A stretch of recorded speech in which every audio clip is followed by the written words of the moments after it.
கிராமம் காட்டின் அருகிலிருந்தது. அங்கு ஒரு விவசாயி பல பசுக்களை வளர்த்து பராமரித்து வந்தார்.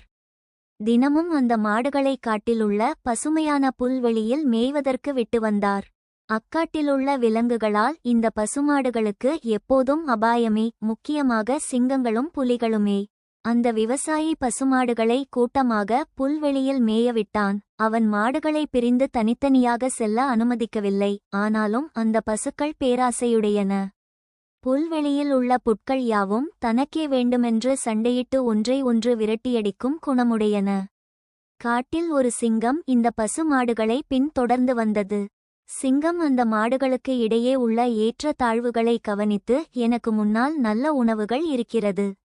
நான் ஒவ்வொரு நாளும் ஒவ்வொரு பசு மாட்டினை தாக்கி உணவாக உண்டு வயிற்றை நிரப்பிக் கொள்ளலாம் என எண்ணியது.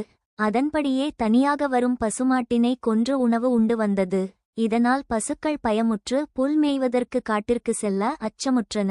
எல்லா பசு மாடுகளும் ஒன்றாக கூடி தங்களுக்கு ஏற்பட்டு வரும் அச்சுறுத்தலை எவ்வாறு சந்திப்பது என விவாதித்தன. நாம் இப்போது என்ன செய்வது?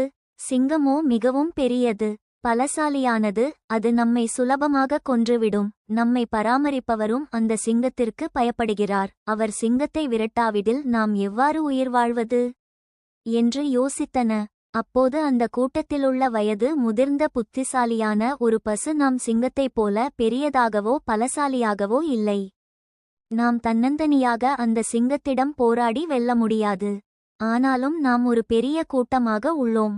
நமது பேராசைகளை தவிர்த்து ஒற்றுமையாக அனைவரும் அந்த துஷ்ட சிங்கத்தை விரட்டிவிடலாம் என கூறியது. இந்த அறிவுரையை கேட்ட அனைத்து பசுக்களும் சிறிது நேரம் தலையை ஆட்டிவிட்டு நகர்ந்து சென்று, நீங்கள் கூறியது சரியே. இப்போது முதல் நாம் நமது வேறுபட்ட கருத்துக்களையும் பேராசைகளையும் விட்டுவிடுவோம் என உறுதிமொழி எடுப்போம். நாம் இனி புல் மேய்வதற்கு கூட்டமாக சென்று சிங்கம் தாக்க வரும்போது ஒன்றாக நின்று அதனை எதிர்ப்போம் என்றன. மறுநாள் எப்போதும் போல் அந்த சிங்கம் பசுக்கள் தனித்தனியாக பிரிந்து மேயும் என எதிர்பார்த்து ஒரு பசுவின் மேல் பாயத் தொடங்கியது. ஆனால் சிங்கம் ஆச்சரியப்படும்படி அருகில் மேய்ந்து கொண்டிருந்த எல்லா பசுக்களும் ஒன்றாக படுவேகமாக வந்து சிங்கத்துடன் நாலா பக்கத்திலும் தாக்கத் தொடங்கின. சிங்கம் எந்த பக்கம் திரும்பினாலும் பசுமாடுகளின் ஜோடி கொம்புகளையே பார்க்க முடிந்தது. சிங்கம் உடனே தனது உயிரை காப்பாற்றிக் கொள்ள அங்கிருந்து தப்பித்து ஓடிவிட்டது. அதன் பிறகு அந்த புல் வெளிக்கு வருவதே இல்லையா?